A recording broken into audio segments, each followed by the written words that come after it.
ஒரு காட்டில் பெரிய மரம் ஒன்று இருந்தது. அம்மரத்தில் பறவைகளும் விலங்குகளும் வாழ்ந்து வந்தன.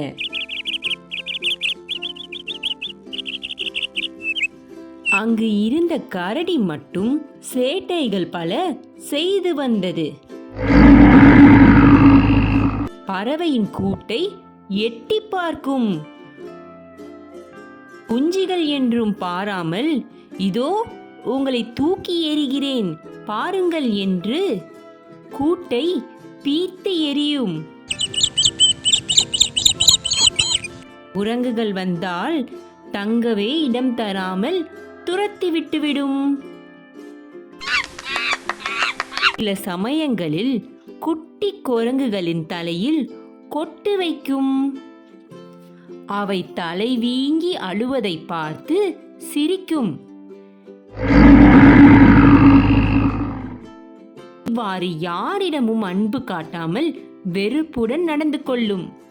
அதனால் பறவைகளும் குரங்குகளும் வேற மரத்திற்கே சென்று விட்டனர். வேடன் ஒருவன் விரித்து வைத்திருந்த வலையில் எதிர்பாராமல் கரடி சிக்கிக் கொண்டது. அது காடே அதிரும் வகையில் சத்தமிட்டு அலறியது. வேடன் விரித்த வலையிலிருந்து தன்னை காப்பாற்றும்படி கதறியது. ஆனால் ஒருவரையும் காணும். தான் யாரிடமும் அன்பு காட்டாமல் இருந்ததுதான் இந்த நிலைமைக்கு காரணம் என்பதை உணர்ந்தது. ஓவென்று அழுதது. இவ்வேளையில் கரடியின் சத்தம் கேட்டு வந்த பறவைகள் வேடனை கொத்தி கொத்தி துரத்தின.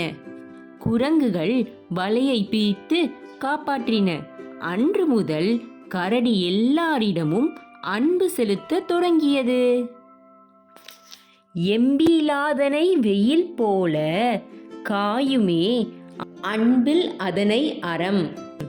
இந்த குறளோட விளக்கம், எலும்பு இல்லாத உயிரை வெயில் காய்த்து வருத்தும், அதுபோல அன்பு இல்லாத உயிர்களை அறம் வருத்தும். நன்றி. உங்களுக்கு இந்த வீடியோ பிடிச்சிருந்தா லைக், ஷேர், சப்ஸ்கிரைப் பண்ணுங்க. அடுத்த வீடியோவில் பார்ப்போம்.